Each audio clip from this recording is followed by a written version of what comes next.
Olá, pessoal, muito boa tarde para vocês. Hoje é dia 26 de setembro, a gente está começando aqui mais um episódio de Diálogos sobre Educação, episódio 161 dessa nossa série de diálogos, sempre falando aqui, debatendo as questões de educação de uma forma não muito convencional. A gente tem buscado trazer aqui várias experiências, vários depoimentos, histórias de pessoas, para que a gente consiga complementar o debate que muitas pessoas têm feito sobre educação no país, mas trazendo alguns aspectos que normalmente não são muito enaltecidos, que vão desde os aspectos de desescolarização, unschooling, homeschooling, até questões literalmente ligadas às escolas, né? Eu, antes de começar o programa, eu queria, bom, em primeiro lugar, mais uma vez agradecer a participação que a gente tem tido das pessoas, não só no nosso programa ao vivo, mas principalmente nas mensagens que a gente recebe ao longo da semana. Tenho recebido várias mensagens, respondido para vocês na medida que a gente vai conseguindo desovar as respostas, respondendo todo mundo sempre, às vezes com um pouquinho de atraso, mas a gente chega lá sempre. E eu recebi aqui essa semana um texto super interessante do Tiago Contreras, que, aliás, ele é procurador público, a gente já bateu um papo com ele aqui, e é um texto que fala do ensino domiciliar no aspecto legal sobre a vista das leis, né? Ele faz, ele faz uma excepcional descrição de como a legislação tem tratado isso de forma antagônica, às vezes suportando, às vezes não, no Brasil. E eu pedi para ele autorização para a gente distribuir esse texto. Ele não me respondeu ainda, porque ele mandou isso ontem, mas eu acredito que o intuito dele seja exatamente esse, né? Distribuir isso.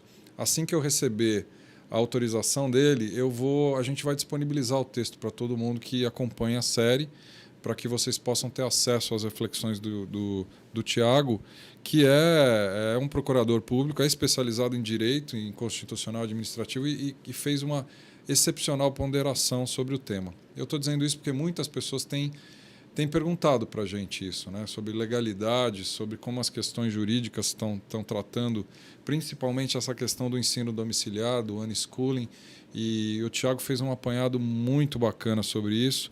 Tem uma entrevista do Tiago que a gente fez já nessa série de diálogos sobre educação, não vou me lembrar qual foi o episódio, mas é só você olhar lá no nosso canal do YouTube que você vai conseguir ter acesso a isso. O canal do YouTube é esse aí, youtube.educatos.com, e assim que o Tiago me der autorização, eu distribuo esse texto, a gente pode compartilhar com todo mundo, né? Tenho certeza que vai ser muito útil para todos nós que estamos preocupados com a educação e debatendo esse tema. Uma outra mensagem que eu queria dar antes de começar, Iracema e eu, como eu falei, acho que nos episódios anteriores, nós tivemos na Escola Amorim Lima aqui. A Ana esteve aqui, a Ana, diretora da escola, esteve aqui, participou de um dos nossos episódios, e a gente foi lá conhecer a escola. E lógico que a gente queria trazer para vocês a nossa percepção, mas eu não queria fazer isso sem a Iracema. A Iracema está gripadíssima, está trabalhando aqui hoje, continua com o chicote em cima de mim, mas ela está lá embaixo, porque o ar-condicionado do estúdio não vai ajudar muito a gripe dela. Então a gente ficou de fazer isso assim que ela melhorar no próximo episódio, quem sabe ela já está aqui e a gente pode trazer a percepção sobre a Amorim Lima, dela e minha, que visitamos o Amorim Lima. Foi uma visita muito legal, a Ana nos recebeu super bem lá e os alunos também. Mas hoje eu tenho, sei que o nosso episódio vai ser curto para tratar o assunto, né? Porque a Verônica está aqui comigo, está aqui do meu lado, seja bem-vinda. Obrigada, Maurício. É um prazer ter você aqui. Nossa conversa já começou lá embaixo, já umas 40 minutos atrás, e eu já vi que a gente não vai ter tempo de conversar sobre tudo que a gente quer. Mas eu também sei que não vai parar aqui a nossa conversa. Não, se o chicotinho não funcionar comigo, vai dar tudo certo. Você já entrou no espírito. Já. Eu queria começar com uma percepção sobre a tua vida, porque eu sei que a tua história de vida ela diz muito para o momento que você está vivendo agora, né? Uhum. Então eu queria começar resgatando um pouco quem é a Verônica, como é que você nasceu e cresceu? Que bacana, né? Essa semana mesmo eu fiz uma constelação familiar, olha só que coisa. Eu também precisava resgatar algumas coisas em mim, né? Mas não foi com a Delmar, né? foi com a Delmar. Ah, então é um estrago, eu já foi sei. Com a Delmar. Eu conheço bem esse assunto, muito bem esse assunto. Acho que foi bom para eu poder relembrar de onde eu vim, como que eu estou chegando até aqui. Eu sou a sexta filha, né, agora bem posicionada na constelação familiar. Sou a sexta filha de uma família de nordestinos. Meus pais eram pernambucanos, vieram para o Rio, depois mudaram para São Paulo e eu nasci em São Paulo.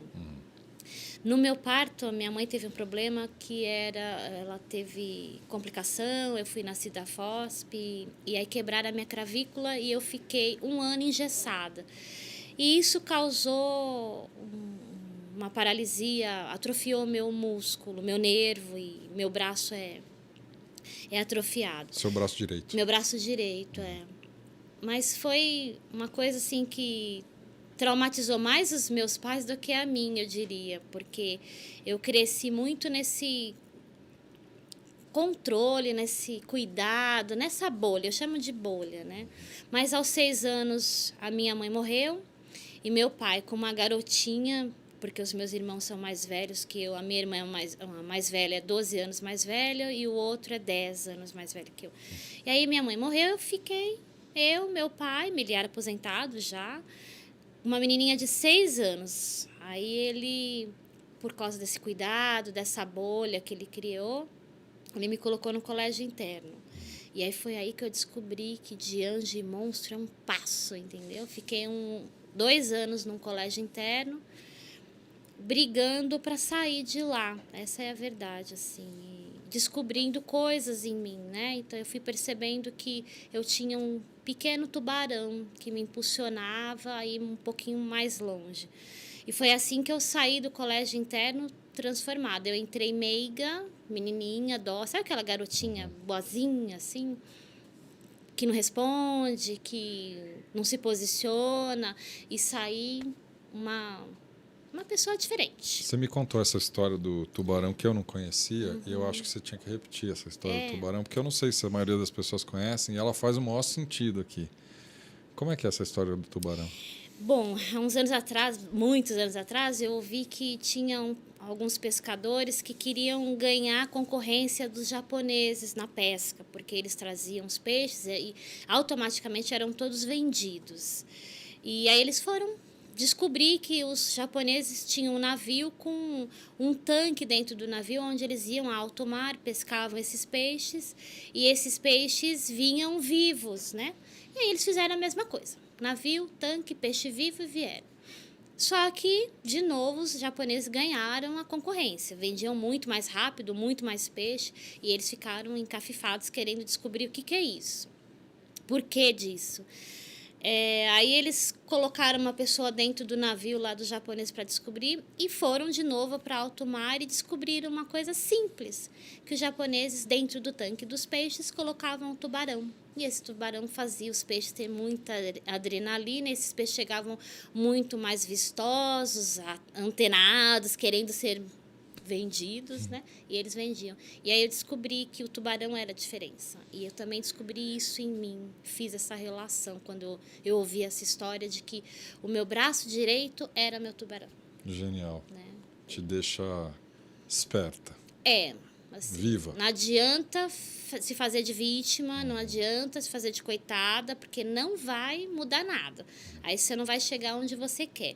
Agora, adianta usar para o lado bom, né? Tem dificuldade? Se vira para... Corta o cabelo, deixa crescer, porque a minha maior dificuldade é prender meu cabelo sozinha, né? E aí eu fui descobrindo que até isso eu consigo me virar se eu tiver do tamanho certo ou tiver uma filha certa, porque hoje a minha filha me ajuda bastante. Mas o braço, para mim, é um tubarão. Ainda hoje é um tubarão.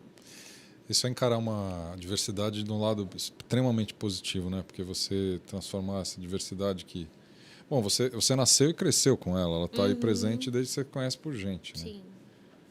E vamos combinar, né? Eu tenho 43 anos, eu vivi, cresci numa época que não era bullying, né? Era muito mais que bullying, né? Era uma coisa muito mais velada e doente e insuportável de se lidar, que era o preconceito, né? Eu fui ter emprego com 25 anos, emprego de carteira assinada.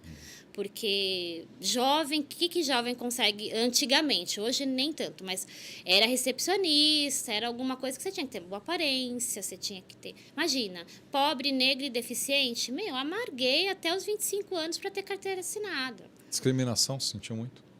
Sinto até hoje, né, Maurício? Até porque, se olha para mim, eu não sou uma diretora convencional, né? Eu não sou uma presidente de ONG convencional, aquela coisa do begezinho, da coisinha. Eu não sou, né? Então, até hoje eu sinto. Só que hoje eu me sinto um pouco mais forte para enfrentar isso. Isso já não me derruba mais, mas até os meus 20 anos ainda me derrubava. Como é que foi essa? Conta um pouco, então. Você veio... Aí Você saí saiu do do colégio internato? interno e a minha irmã mais velha me criou, né? Meu pai falou assim, tá tirando a menina do colégio interno, então, tô. Aí a minha irmã já tinha 20, quase 21 anos, ela falou, tá bom, eu assumo. Então eu cresci muito com a minha irmã. Minha irmã é uma pessoa muito forte, muito mandona, muito autoritária, né? Então... Ela é o tubarão em pessoa, então. Ela é o próprio tubarão. É isso, ela é o próprio tubarão. Uma pessoa fantástica, mas ela é o próprio tubarão. Então, eu cresci muito questionadora.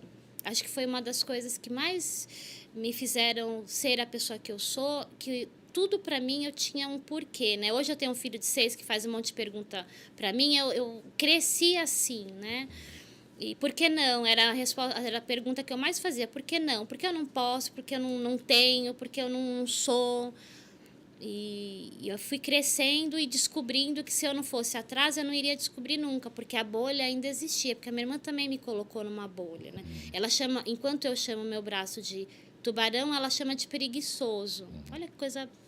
Não combina, né? Comigo não combina. São visões bem diferentes. E aí eu cresci ouvindo muito isso, de que eu tinha que ser boazinha, eu tinha que ser meiga, eu tinha que ser tranquila. Por que ser ovelha negra? Não, vai sendo uma boa ovelha, vai pro rebanho, volta. E eu sempre fugia. Então, Isso em São Paulo, Verônica? Estava aqui. São Você nasceu aqui, Eu né? nasci Você nasceu aqui. Seus pais é que são imigrantes, né? Eu nasci na freguesia do homem, né?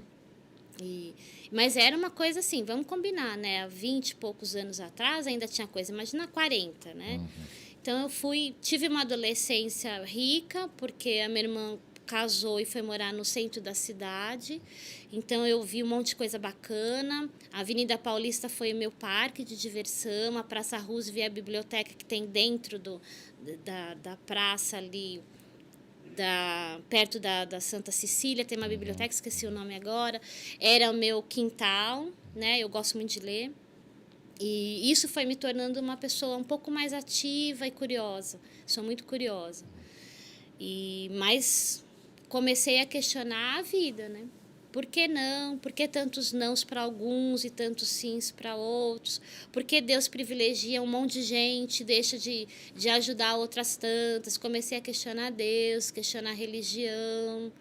A minha família era espírita e por que eu tinha que ser também, né? Por que eu não podia ser outra coisa? Esses questionamentos todos aí foram me fazendo ter muitas reflexões, né? Você casou? Casei 2 vezes. Casou 2 vezes. Ainda falo pro Renato que acho que é só 2 mesmo, mas casei. Renato, seu marido hoje? Meu marido hoje. Casei Tem filhos, né?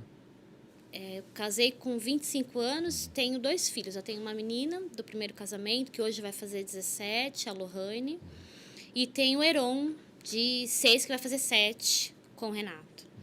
Mas casei... Era uma coisa que eu queria também, constituir família, assim. Um pouquinho, talvez, para fazer uma família diferente, sabe? Uma família com um modelo onde tivesse mais autonomia, onde as pessoas tivessem liberdade de expressão, de pensamento e tal.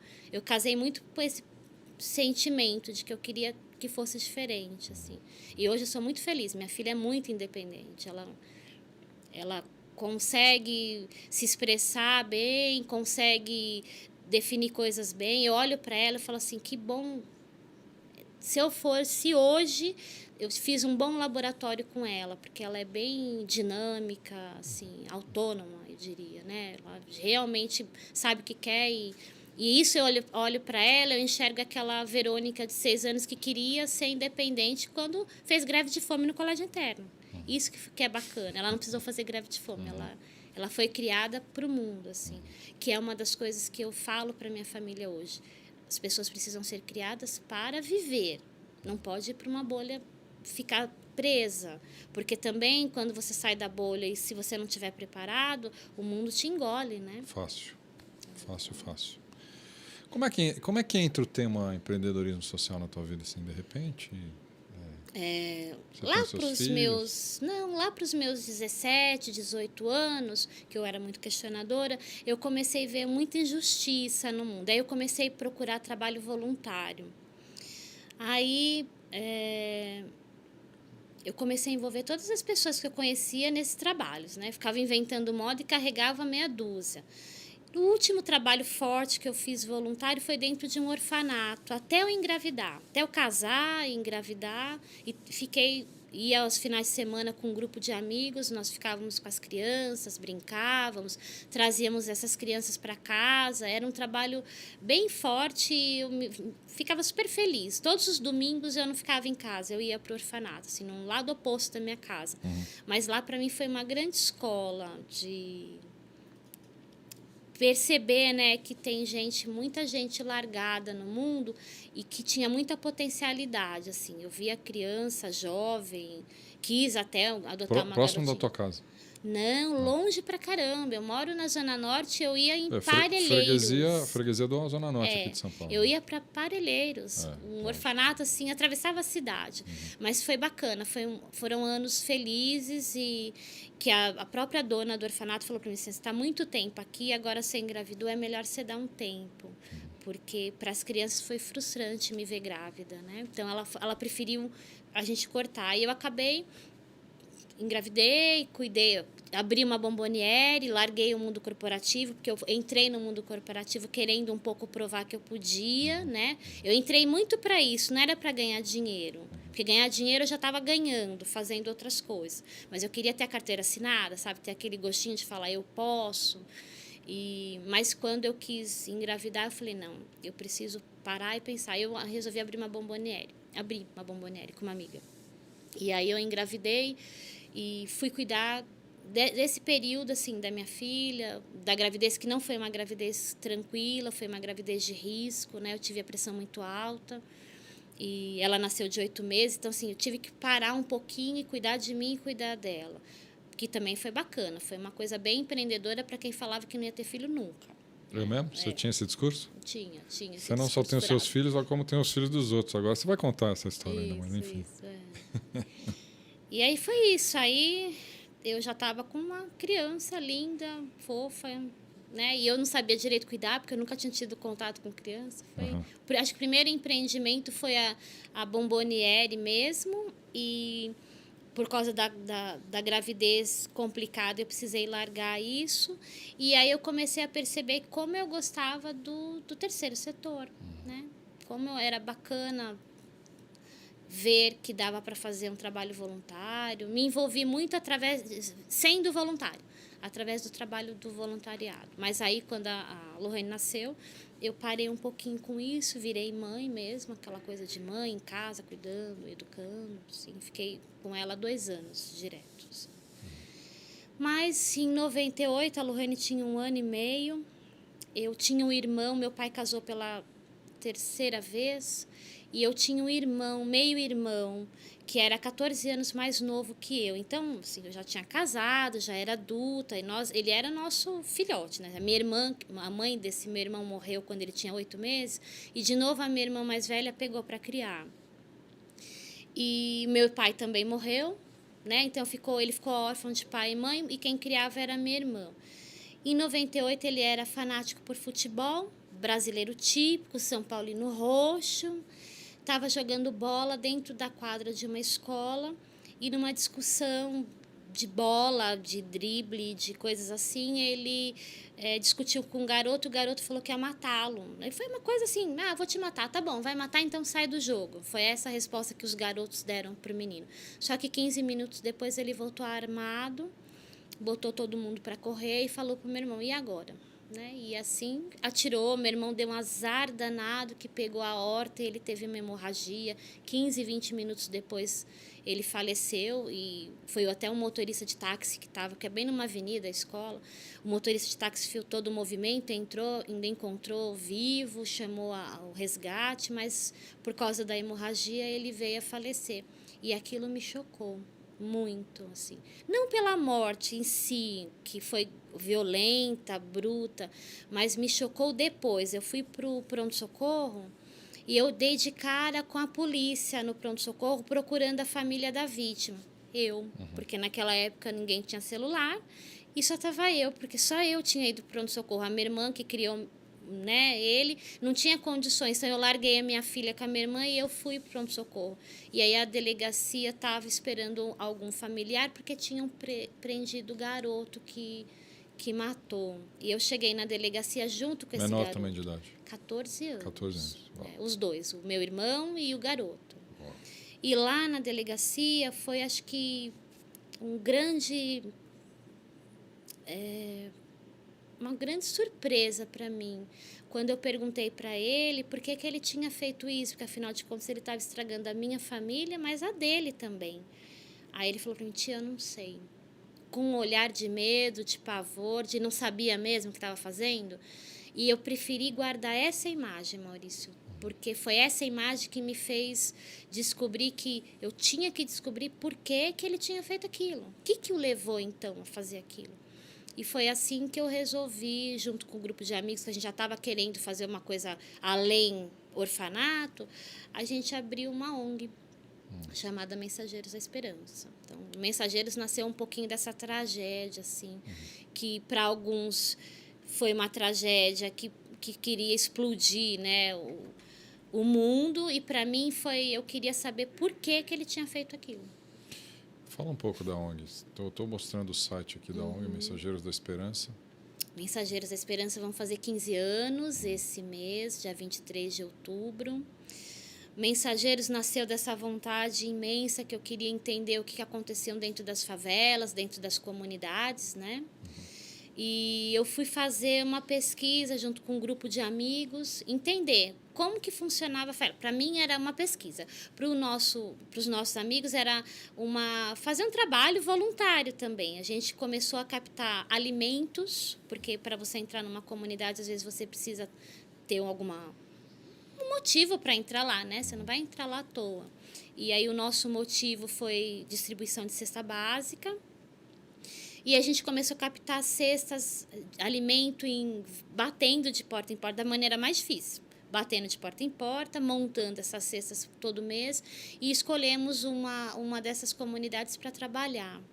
Foi um período bacana para entender direitinho como funcionava, o que falavam essas pessoas, como elas agiam, como elas pensavam. Então, eu fiz isso de 98 a 2001 com esse grupo de amigos.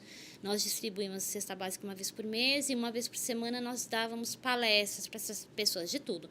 Higiene, educação, religião, um pouquinho de tudo. Eu trazia sempre uma vez por semana um tema para essas pessoas virem se abastecer.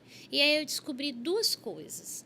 Primeiro, que essas pessoas têm muito potencial, muita criança muito jovem, tem bastante potencial. E outra, que o assistencialismo é uma escravidão, não é uma solução, na minha concepção.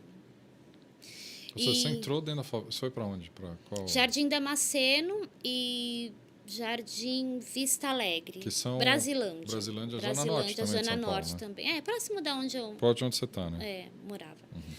E um lugar muito, assim, a infraestrutura muito ruim, assim, barracos em cima de córregos, lugares tristes e com pessoas tão... Legais, né?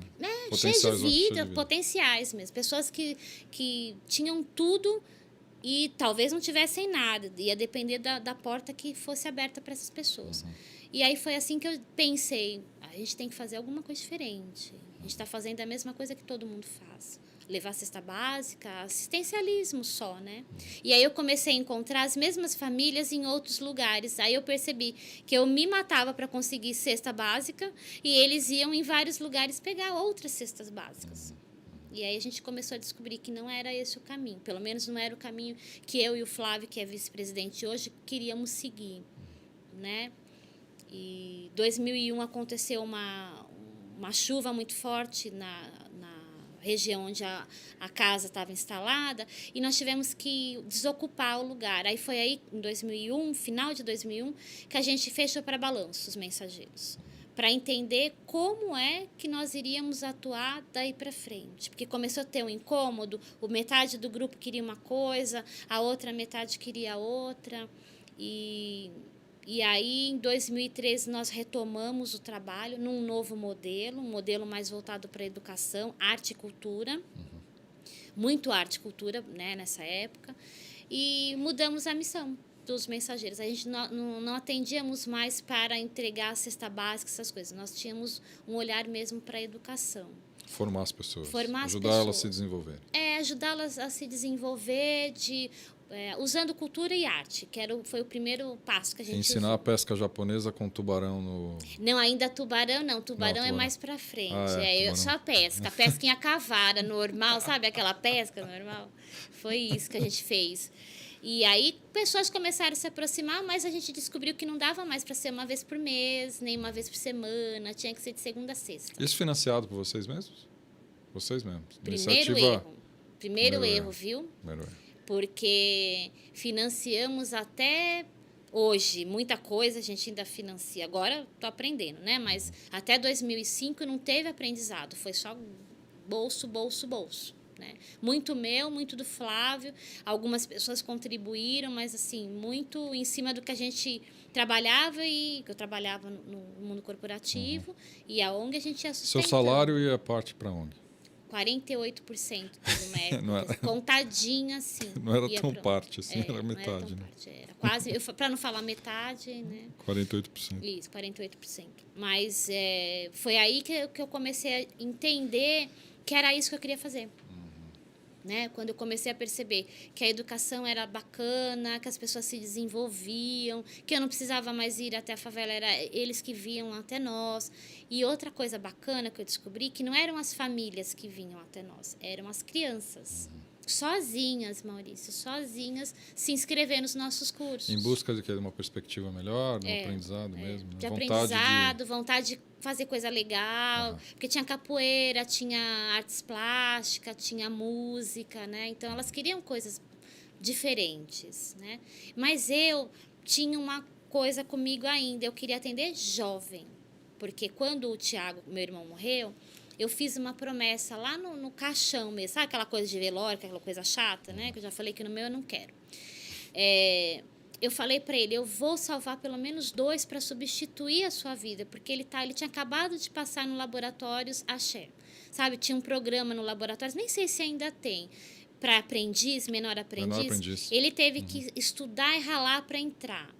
Faziam 2 meses que ele estava lá, feliz e contente, comprou o uniforme do São Paulo, original, sabe aquelas coisas assim, de uma vida inteira pela frente? Eu falei, cara, eu preciso salvar 2 para substituir a sua vida, porque é uma vida, né? Perdeu-se uma vida preciosa, ele tinha tudo para ser um cara bacana, né? A gente tinha uma outra estrutura de vida. Tanto eu como a minha irmã, a gente tinha um cuidado com ele, com estudo, com tudo. Então, eu achei uma perda muito, muito grande. Então, eu prometi para ele que eu queria salvar 2 jovens. Mas eu comecei com a ONG com criança, porque era quem chegava, né? A gente abriu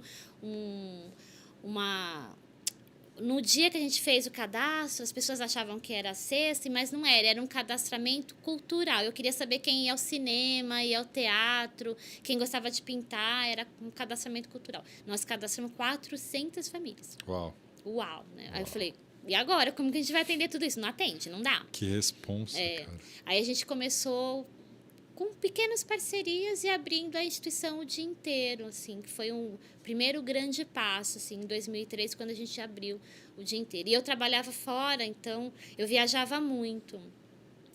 E nós recebemos uma doação de imóveis da HP. A HP tem um programa chamado HP Cidadã, bem bacana, e eu tinha me inscrito, né? E a gente ganhou vários móveis. Aí me ligaram e falaram, a gente está com problema, porque chegou tantos móveis, a gente não tem onde pôr. Eu falei, eu quero um desse por mês. Todo mês eu quero um problema desse. Mas eu estava fora. E a gente tinha estava organizando uma feijoada. Fizemos a feijoada, foi um fiasco monetário. E um fiasco dobrado, porque toda a equipe dos mensageiros me deu um tapinha nas costas e me desejou boa sorte. Ficou foi embora. Meu ex-marido, que não foi por dó, e o irmão dele, que é o vice-presidente hoje da ONG, comigo, o Flávio. Só nós 3. Nós éramos em 13, ficamos só nós 3. Aí eu falei pro Flávio, e agora? Ele, e agora? Quanto vocês já investiam? Muito. Quanto eu investi? Muito. Agora é tocar do nosso jeito. Foi a resposta que o Flávio me deu. Aí, com aquela resposta, eu falei, taquei o botãozinho do dane-se e fui embora. Falei, tá bom, então agora vai ser do nosso jeito. E aí o Mensageiro ficou muito com a nossa cara. Hoje tem muito aquela coisa de mais empreendedora. A gente buscou canais e caminhos, né? Em 2005 a gente descobriu que não era mais para pôr do nosso bolso. Aí a gente criou um brechó, uma copiadora que envolvia os jovens. Começamos a caminhar terceiro setor. De fato, empreendedorismo social mesmo, porque aí você entrou com essa visão de gerar para manter, né? Em 2005 eu pedi a conta no meu emprego super fantástico e que pagava os 48%, loucamente pedi a conta. Eu lembro que a minha diretora falou, Verônica, não faz isso. Eu falei assim, ai, Raquel, não suporto mais, fica aqui, eu preciso cuidar de lá está crescendo. E ela tentou um acordo no RH, imagina, por que eles iam dar um acordo comigo, uma funcionária, um monte de funcionário que a empresa tinha, não deu certo, aí eu saí. Aí, em 2007, quando eu engravidei, aí eu casei de novo, tal, e em 2007, quando eu engravidei, eu falei para o meu marido, e aí, agora, quem volta para o mercado de trabalho? Eu ou você? Porque os dois na instituição não vai rolar. É um risco. Né? É um risco. Aí, nós decidimos que eu voltaria, eu voltei, mas em 2009 eu já estava doente de novo, já não estava mais suportando ficar no mundo corporativo. Não adiantava forçar a barra, teu negócio. Eu fiquei doente, literalmente doente. Dezembro de 2008, eu precisei de férias mesmo, porque eu não estava suportando mais ficar no mundo corporativo. E não era por causa da pressão, porque a pressão, para mim, não quer dizer nada. Eu sou movida à pressão, eu gosto disso. Mas é porque aquele mundo não dizia mais nada para mim. Não trazia o que você queria. Né? Não me dava prazer, é isso. E aí, em 2009, eu de novo nos Mensageiros. Desempregada, sem o meu contra-cheque, com uma ONG que estava crescendo, porque em 2005 a gente começou a fazer boas parcerias. Em 2005 eu fiz parceria com os Correios. Em 2008 eu fiz parceria com o CDI, que aliás é o meu maior parceiro, é um parceiro muito querido, né, que eu tenho. Eles fazem coisas incríveis. Incríveis, você não tem noção, incríveis. E outra coisa, portas, como o CDI me abre portas, viu, Maurício? Muitas portas. E aí, em 2009, o CDI me traz a Coca-Cola, querendo fazer um projeto, não de responsabilidade social, que foi o mais bacana, mas eles queriam fazer um projeto de negócio social. Foi aí que eu ouvi falar de negócio social. 2009. E aí a Coca-Cola, quando chegou, conheceu o nosso trabalho, meio que se apaixonou, e aí nós fomos a primeira sala coletiva Coca-Cola do Brasil, né? Foi lá que foram as filmagens, foi bem bacana, foi um processo fantástico de transformação. E eu, nada boba, fiz uma transformação na instituição inteira, né? Falei, não, com Coca-Cola a gente não pode ser mais essa coisinha mixa, eu quero mudança, eu quero renovação, e foi um grande... impulsionador nesse processo. Nos impulsionou muito. 2009 eu estava com Coca-Cola, CDI e Correios. Aí eu falei, agora está na hora de eu me dedicar, porque senão um negocinho, né? Você tem que gerir, né? Tem que gerir isso tudo, né? Mas como gerir se eu não sabia nada? Claro. Fui fazer curso. Aí fui para o Senac, fiz um curso de projetos sociais para entender como funcionava, para captar recurso, né? Porque aí nós ainda temos um problema, né? Que é captar recurso. E depois, em 2010, eu comecei a me inscrever tudo quanto era curso. Aí caí num curso chamado 10 mil Mulheres Empreendedoras. Sério?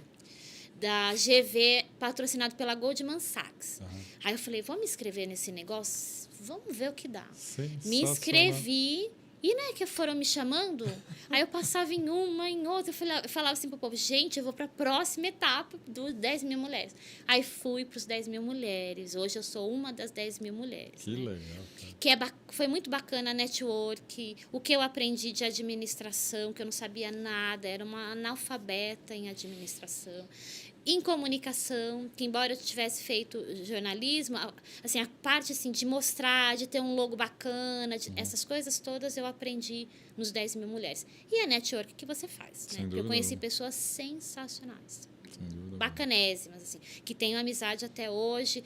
Algumas são parceiras, algumas a gente se encontra uma vez a cada ano, mas conquistei muita coisa através do 10 mil mulheres, porque eu aprendi o que era network de verdade. Porque eu sabia isso no mundo corporativo. Você é obrigada a ter, né? Para se relacionar bem, até dentro de uma grande empresa, se você não for uma pessoa bem relacionada, você não consegue dar 2 passos, né? Mas no terceiro setor eu não sabia fazer. Aprendi.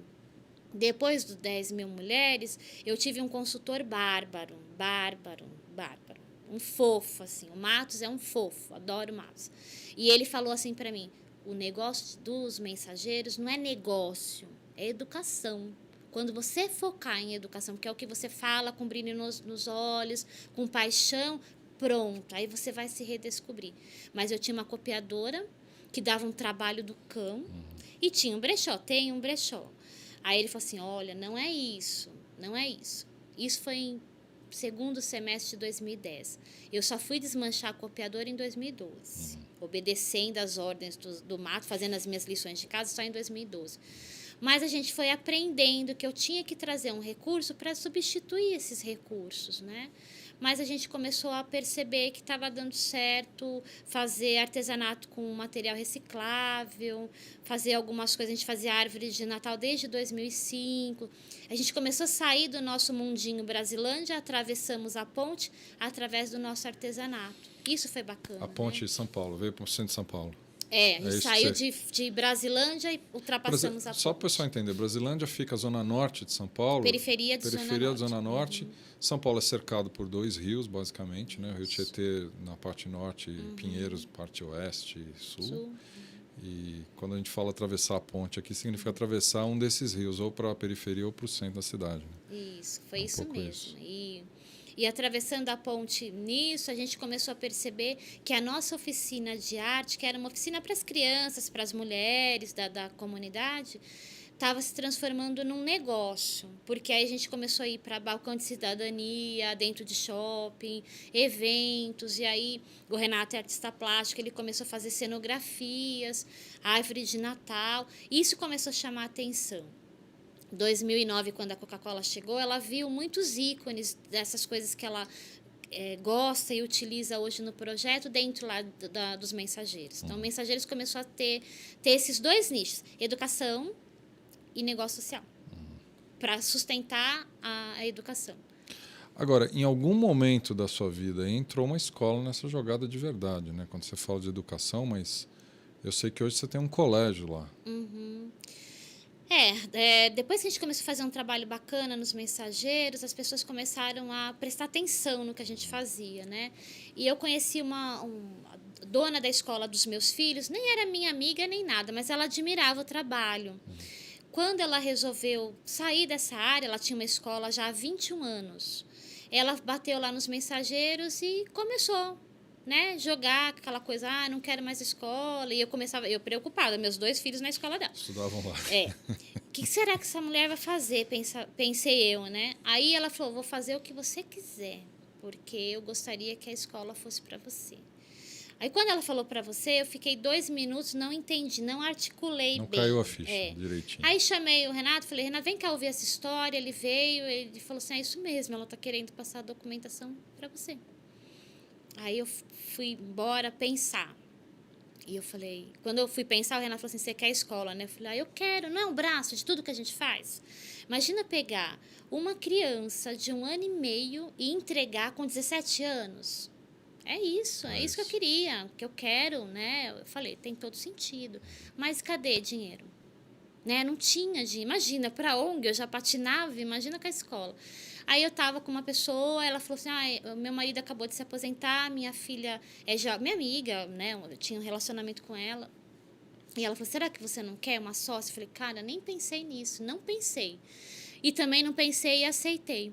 E foi assim que nós iniciamos uma nova escola, porque aí eu tive que mudar o nome da antiga escola e passou a se chamar Colégio Nova Educação. Passou a se chamar Colégio Nova Educação, eu estou com o site dele aqui. Ó, só para vocês verem que o do Mensageiros é esse aqui, ó, ONG Mensageiros da Esperança, blogspot.com.br.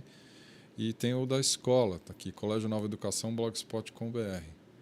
Bom, aí você virou mantenedora de uma entidade de ensino aqui. Isso. Você virou diretora de escola. E tendo que aprender tudinho de novo. Porque a minha sina é ficar aprendendo tudo de novo, assim. E só que, assim, eu não sou uma pessoa convencional.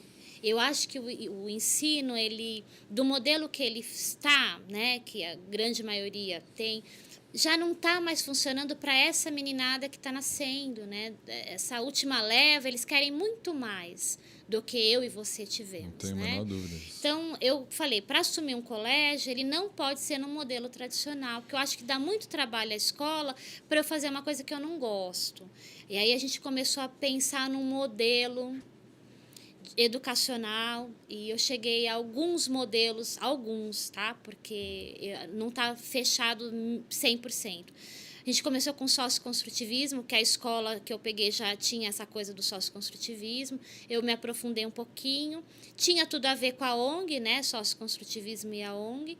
Mas eu fui pesquisando outros modelos e cheguei a 2 modelos de educação que me deixava assim, próximo do que eu queria, que é a Escola da Ponte, Escola Democrática, com o professor José Pacheco, uma pessoa fantástica. E um modelo mais humano, sabe? Eu queria alguma coisa que tivesse a ver com corpo, mente e alma, de olhar singular. Aí há uns anos atrás, eu fiz um curso de educador social Waldorf, das escolas Waldorf, e eu gostei, não tinha nada a ver com a escola, eu não tinha escola, eu fui fazer o curso por causa da ONG mesmo.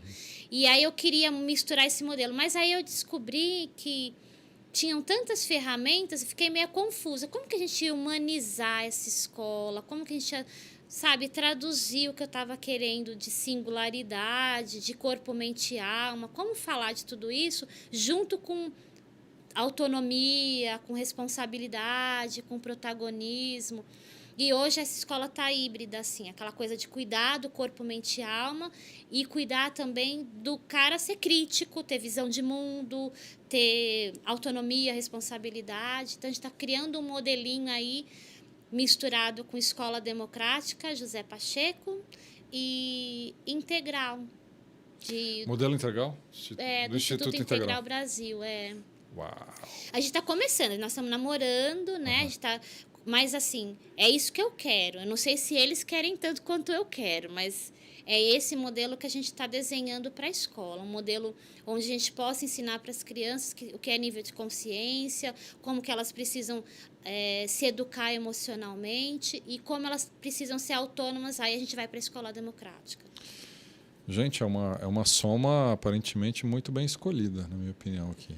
A gente faz com o Instituto Integral Brasil todo webcasts semanais, às quintas, logo depois desse aqui, às 7 da noite, que pega as principais notícias da semana e faz uma análise integral sobre as notícias. Né? E a gente sempre tem uma dupla aqui do Instituto Integral, liderada sempre pelo Marcelo e pela Delmar, que você conhece, que você fez a constelação com ela. Né? E eu realmente acho que você está fazendo uma química muito interessante, né? A gente tem uma experiência longa aqui com a Escola da Ponte, o Zé Pacheco. A gente ministrou para o Brasil, há uns anos atrás, um curso de pós-graduação em gestão educacional, direto da Escola da Ponte, foi para o Brasil inteiro. E foi uma experiência única mesmo, pelo tipo de... Não só pelas pessoas que estão na Escola da Ponte, pelo Zé Pacheco, que agora mora aqui no Brasil, mas pelo modelo em si. Né? Parece um modelo muito atual, muito integrado, muito social. E, óbvio, a hora que você mistura isso com as teorias integrais... Ken Wilberg e a seriedade que o Instituto Integral Brasil é conduzido hoje. Como é que está? Que estágio você está? Nós estamos começando a capacitações do integral com a escola, começamos sábado. Estamos caminhando, Maurício. Acho que é um caminho ainda. Você está começando esse Estou processo. começando esse processo. Por que eu cheguei no integral? Porque eu já tinha intuitivamente algumas práticas do integral que eu não sabia que era esse nome. E conhecendo a Delmar, ela pescou isso. Ela falou assim, nossa, essa tua intuição tem um nome, né? Então, aí tô fazendo curso de abordagem integral, estou me aprofundando no Ken Wilber, estou estudando como aplicar isso, penso no dia a dia, como envolver professores, alunos, pais. Então, é muito assim, a parte do integral, ela está muito no começo. A parte democrática, ela já está ficando mais madura, porque com os alunos é mais simples fazer isso, né? A gente já tem assembleia, desde quando a escola desde 2011 a gente já tem algumas coisas da prática da escola democrática, mas do integral ainda está um pouquinho mais lenta.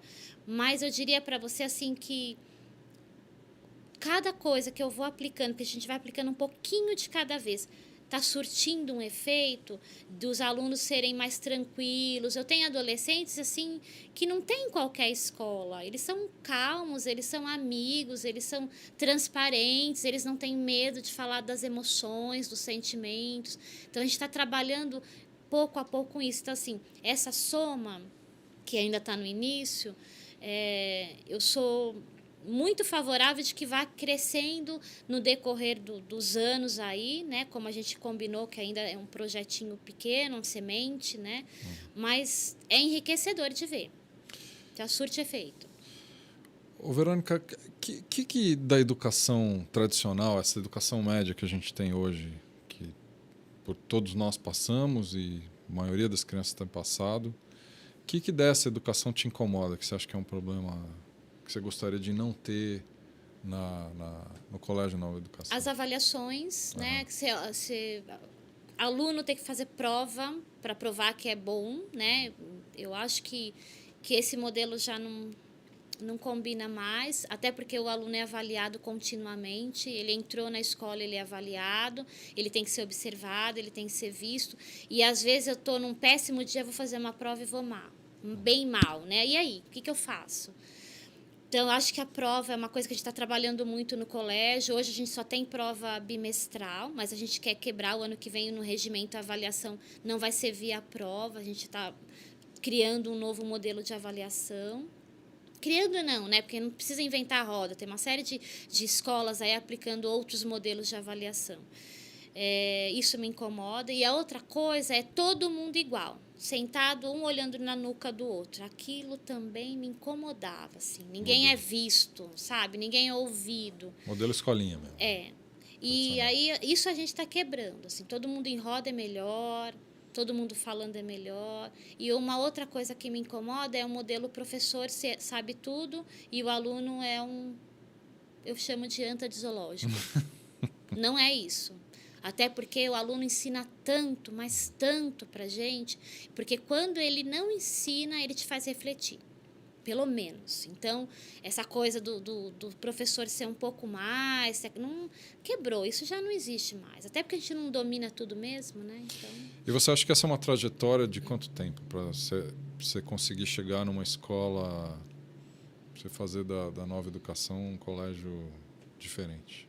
Olha, Maurício, essa é a pergunta que eu me faço todos os dias, porque são tantos entraves, são tantos problemas financeiros que a gente tem enfrentado por conta de eu não ser uma empresária rica ainda, não ter capital de giro, né? Que eu fico me perguntando. A escola é uma escola privada, né? É uma escola privada com valor diferenciado, porque eu estou numa região de classe B, né? C e B, mas a escola é para público C e D. Esse é um modelo de negócio, além dela ser democrática e integral, eu ainda quero que ela seja negócio social. Então, essa coisa muito misturada, porque eu penso muito na base da pirâmide mesmo, para a gente trabalhar um pouquinho mais, para mudar o cenário, né? Eu fico pensando como é que eu vou conseguir sobreviver no próximo semestre. Quais são as grandes barreiras? Financeira? Financeira. Eu diria assim que não é grande barreira. Eu diria hoje que com 200 mil eu faço o negócio acontecer. Do jeitinho que ela está hoje, Por ano.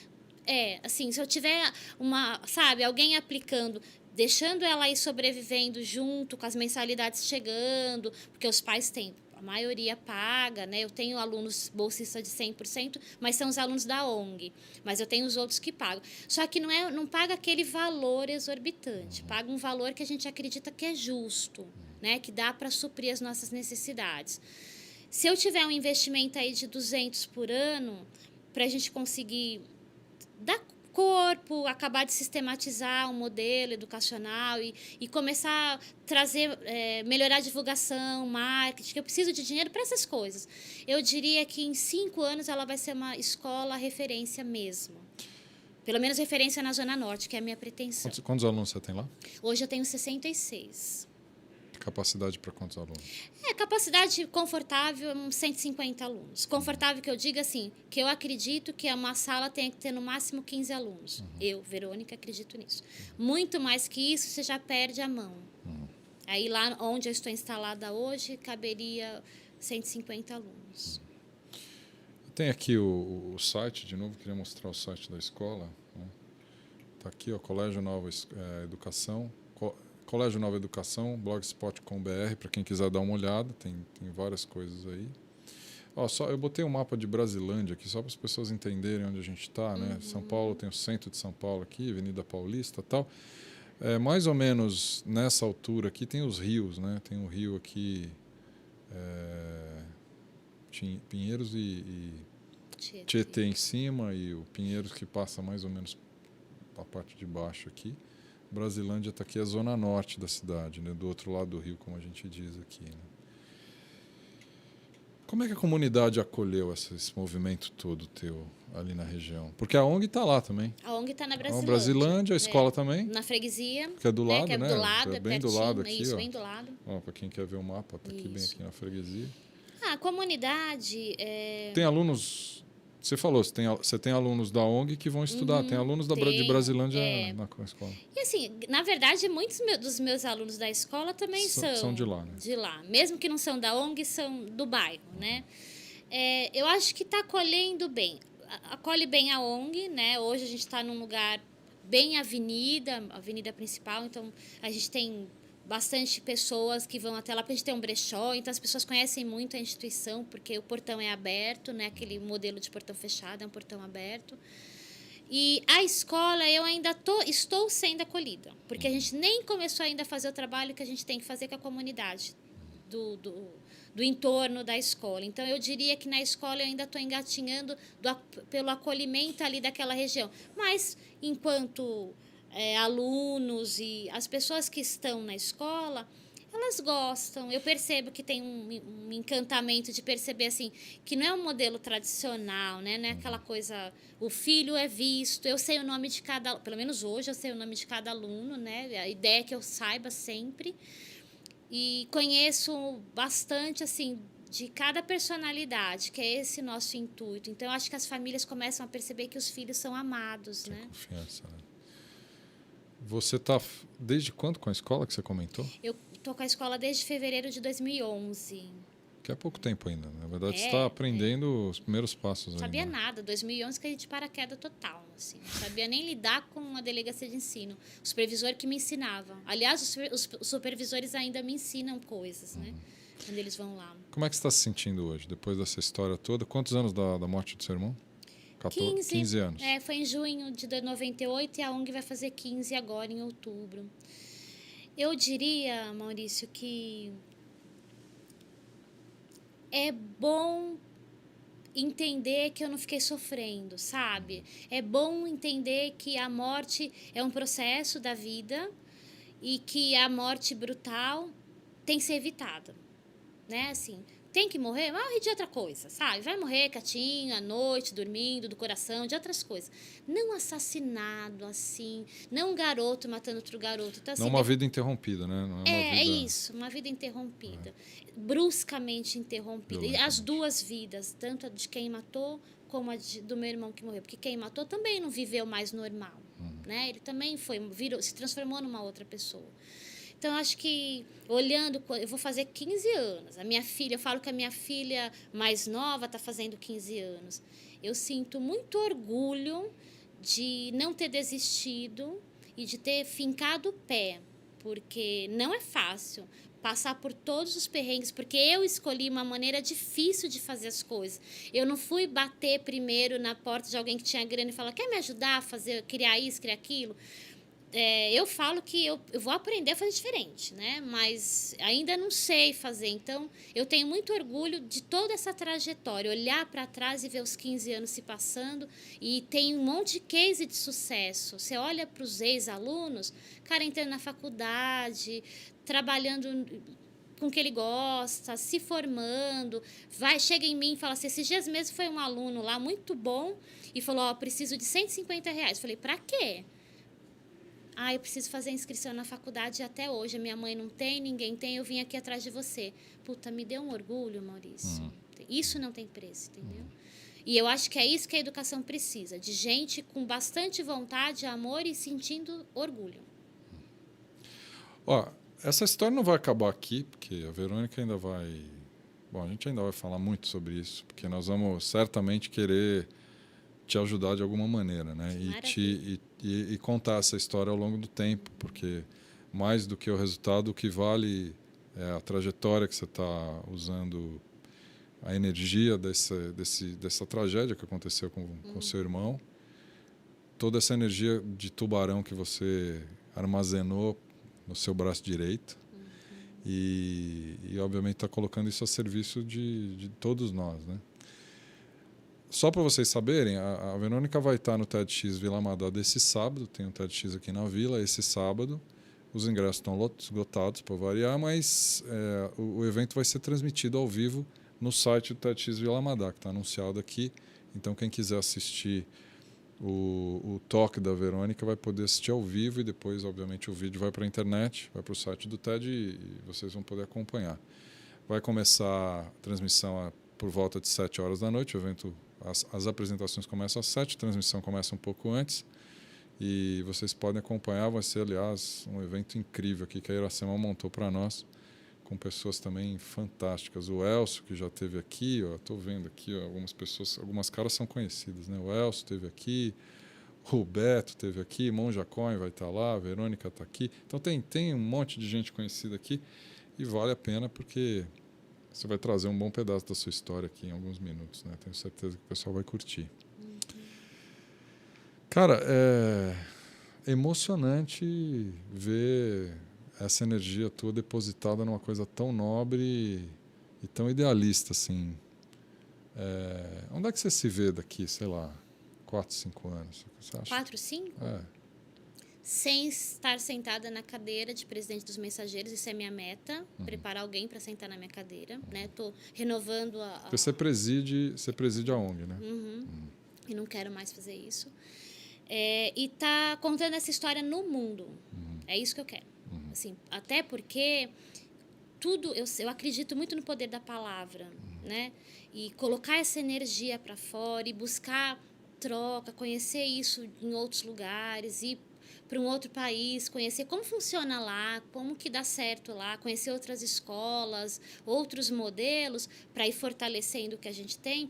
É isso que eu quero fazer. Eu quero fazer, pelo menos daqui, no máximo em 5 anos, estar fazendo isso. O futuro da educação passa por inovações e modelos mais... Eu vou chamar de alternativos aqui, para não dizer outra coisa, mas... Eu chamo de transformadores. Transformadores, né? Você acha que passa por aí? Eu acho que... Eu não acho, tenho certeza, Maurício, que não dá mais para ficar assim. Sabe quando chega num processo que ninguém quer mais ficar vivendo esse modelo? Nem o governo quer mais. Vamos combinar. Se você analisar a PCN, analisar a legislação, não é mais esse modelo que a gente vive. É que não está colocado em prática. Mas se a gente for avaliar, não precisa inventar a roda. O modelo é maravilhoso. O modelo tem coisa bacana. É que está quadradinho ainda, porque são pessoas. Toda vez que a gente fala de pessoas, vai depender muito do que eu quero. Né? Enquanto diretora, enquanto presidente, é o que eu quero. E depois, acho que esse modelo vai se transformando, vai ser o percurso natural, acredito. Genial. Olha, esse papo não vai acabar aqui. Não vai mesmo, porque a gente ainda vai falar muito nisso. E a continuidade imediata disso é no sábado. Isso aí. A gente vai se ver no sábado aqui. E obrigada pela oportunidade. Imagina. É prazer enorme poder compartilhar isso com você, porque compartilhar a tua história conosco, com todo mundo que acompanha a série aqui, é emocionante. A gente vai estar muito junto ainda nessa história. Que bom. Verônica, super obrigado, viu, por você ter estado aqui com a gente. Obrigado, até breve, que é sábado, bem breve mesmo. E foi um prazer. Obrigado. Não tem chicote na sua mão, não tem, posso garantir. Essa história do chicote aqui no Educast está virando lenda, mas a Iracema já arrumou um digital. Eu não sei se ela já mostrou, mas ela mostra quando ela voltar para cá para cima. Ela arrumou um chicote digital aqui para me dar chicotadas com bits e bytes. Pessoal, muito obrigado por vocês terem estado aqui com a gente. Bom, a gente continua esse diálogo. Tem diálogo sobre a notícia às 19 horas de hoje. A gente se vê no próximo episódio. Um beijo para todos.